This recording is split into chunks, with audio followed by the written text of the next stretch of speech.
Welcome to Cody and the Cinema. Today I'm discussing one of the greatest films about music ever made, about musicians, performances, envy, coveting. This is called Amadeus, which I have my little booklet here from my collector's edition, which I blind bought. I had not seen Amadeus. And I had a sneaky feeling that this summer I would really spend a day investigating the film, seeing what I thought of it, because Reddit sure loves it, and the film community does. In preparation for that, I was on a road trip, and I was driving through Yellowstone, through the Lamar Valley area one morning. And if you're unfamiliar with that, it's where you can see lots of good wildlife. And I got up really early, and my mind was in that sort of creative space, that space that is a little fuzzy, a little funky, that you can get to in the mornings. And I just listened to Mozart pretty much the whole time. It was about 3 hours of driving that morning. And over the course of that trip, it was a long road trip. I just kept listening to the composer. And this was my first time really taking in and undertaking this beautiful music. I had no idea how much I would love Mozart until I just did this. And I have some of his melodies stuck in my head, a few of which really came up when I was watching the film. And I was so excited to watch it, and it exceeded any expectation I had. And I'm so glad that I have this physical media copy, especially because, this is so perfect. If you've seen the film, this is like the perfect image for the steelbook, and I had no idea why that was chosen. And okay, all right. Why is this movie so good? What is it about? So it's about, basically, there's this guy named Salieri who worked sort of with Mozart, and you get to see him as an old man kind of talk about his jealousy and his envy and how this sort of corresponded with his faith, and how it, in some ways, he allowed his envy of Mozart, his coveting of Mozart, to destroy himself, Mozart, and his faith. And it's as much his movie as it is Mozart's. It's a really interesting angle to have taken, a bold angle to have taken, and this was, based off of a play, and the screenwriter of that play, worked with the film, and there's a lot to the production of this that's just interesting in and of itself. But this is, at its heart, a story about what happens when we don't work with someone who's, quite frankly, more talented than we are. This is a really universal conflict. You probably experienced it. Maybe you've been on the giving end, the receiving end. But I've seen this a lot in life, where one person is so jealous of someone else that they just throw away an opportunity to collaborate with a true genius. And Mozart was a genius. And this movie in 4K on my TV, from the moment the opening scenes, the pageantry of it, I was just absolutely blown away. And I was expecting a slower moving costume drama or something like that. It's not. It's really funny, and there's a lot of good dry humor in the film. I think the actors knew exactly how to sort of hang those metaphorical notes, pardon the expression, for the audience. I mean, it's hilarious, particularly in the first half. Now, Mozart, part of the reason why Salieri is so, jealous and just get aggravated by him is because he's vulgar. He's not refined. He's not a gentleman. In fact, the commentary of this concerning language, like, can we really do an opera in German versus Italian, which is prettier, right? It's like the people in the film couldn't possibly imagine that this kind of idiot, this immature little kid, could create such powerful, beautiful, touching music and be so talented as he actually was. And it's apparent to everyone that Mozart is the best. Even when they maybe disagree with some of his decisions, it's fascinating to watch that dynamic play out. There's even a part where one of the, one of his skeptics talks about, roughly along, I'm trying to talk around spoilers, but roughly says, well, what you're doing isn't, it's not going to last. It's not eternal enough. It's not going to be timeless enough.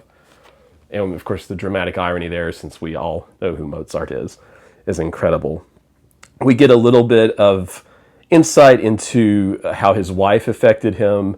I know a lot of this is, it's really playing around pretty generously with the history, but that character's interesting. Moreover, his father, who has a small but important part in the film, is interesting as he comes to join him at times. One of the small pieces of this film that I think it really adds a strange, kind of unexpected element. It's just Mozart's laugh. And my wife and I were having some fun with that as we were watching. We were pausing, getting coffee and whatever. And she was like, I think I can do the laugh, you know. And if you've seen the movie, the laugh of Mozart's incredible. It's catchy, it's addictive, like some of his tunes are. You know, it really like breaks the seriousness of the thing. And it matches some of the character of Mozart really well. Like the idea that, man, you know what, we can have a brothel with our serious, awesome, sophisticated musical. And you know, the way that vulgarity in general is treated in this film, I think you come away realizing that any topic can be approached in literature, film, music, whatever, art, whatever it is, if it's, you know, approached correctly and intelligently. And I love that about this obsession, excess. How far are you willing to go for art or music or for the next line? You know, are you willing to put so much effort into something that you literally can't stay awake anymore, that you need someone to write down your thoughts for you? It's truly remarkable. I mean, everything about the actor. Let's just do the actors. Okay, so when we're thinking about the actors here, the booklet that comes with this particular collector's edition that I have, which I did an unboxing video of, it gives you a little bit of information about each actor. So F. Murray Abraham, he played both the older version of the character who's sort of recounting the events, and the younger version, Salieri. And I do believe, yeah, he did win Best Actor for this. I mean, just to be able to stand head to toe with Tom Hulce's version of Mozart and then win the award like that, very moving, very powerful performance. I liked. I mean, there wasn't a part of this movie that I wasn't in love with. I didn't know Milos Forman.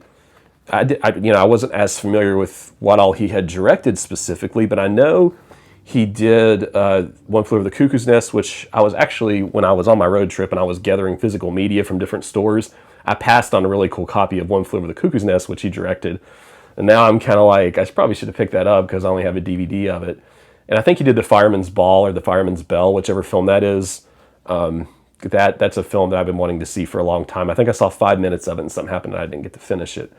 What a really accomplished director there to have put together something like this, and for this to be shot largely, in places where the location made sense. The book here tells me that